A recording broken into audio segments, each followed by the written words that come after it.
When we did an evening with Eartha Kitt. Juliana Richardson has been entrusted with some of the most valuable. It's from 1963. Oh my goodness. Archives on the planet. These records are from the incomparable Eartha Kitt.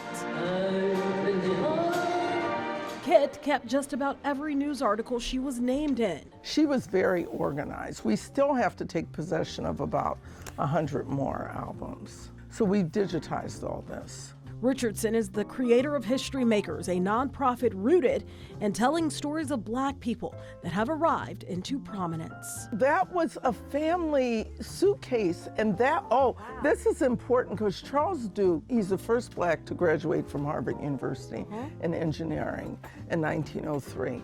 But he also, his names are on the Chicago bridges. He helped design the Chicago Bridge.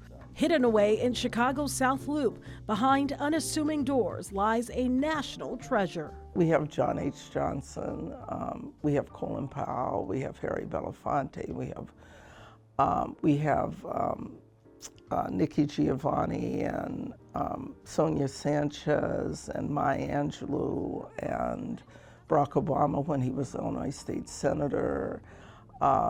We have Vernon Jordan. We have actually here in Chicago, we have interviewed almost 700 people just in the city. The archive is home to the most comprehensive collection of Black oral and visual histories in the country. The Library of Congress is now the nonprofit's permanent repository. So everything's been digitized down here. That's why we don't. Julian Bond, Marion Berry, Chuck Barksdale. I saw someone that I knew in here. You did? Who? Danita Harris. She's a new yes. That's right. See? Yeah. Richardson's mission started with a lie. As a 9-year-old growing up in Newark, Ohio, she found herself with an assignment she wasn't prepared for. She was the only Black student in the class. The teacher asked us to talk about our family background. You know how 9-year-olds, everybody's so excited, their hands are raising. Everybody had, they were part this, part that. I added in French because my father had been stationed there and I didn't want to be left out. And my teacher looked over with a very, like, you've lied. And I knew I had lied.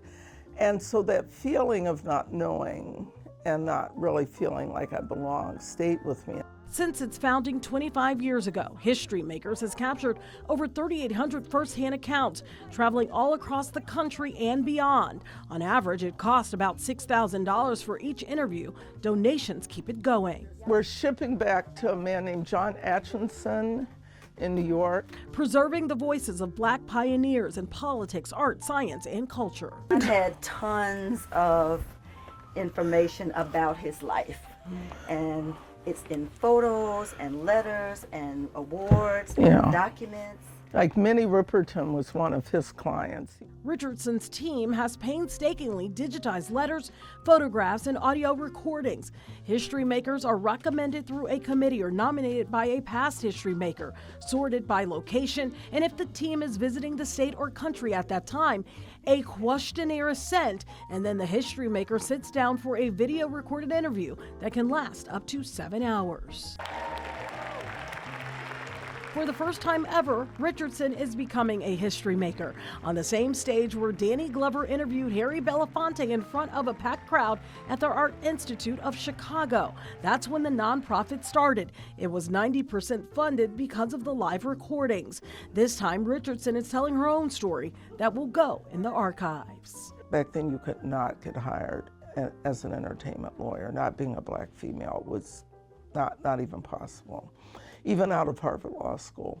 So I ended up here in Chicago. A story she isn't ashamed to tell. This community was so rich. You have, there's Johnson Publishing, and everybody's going there to take the tour.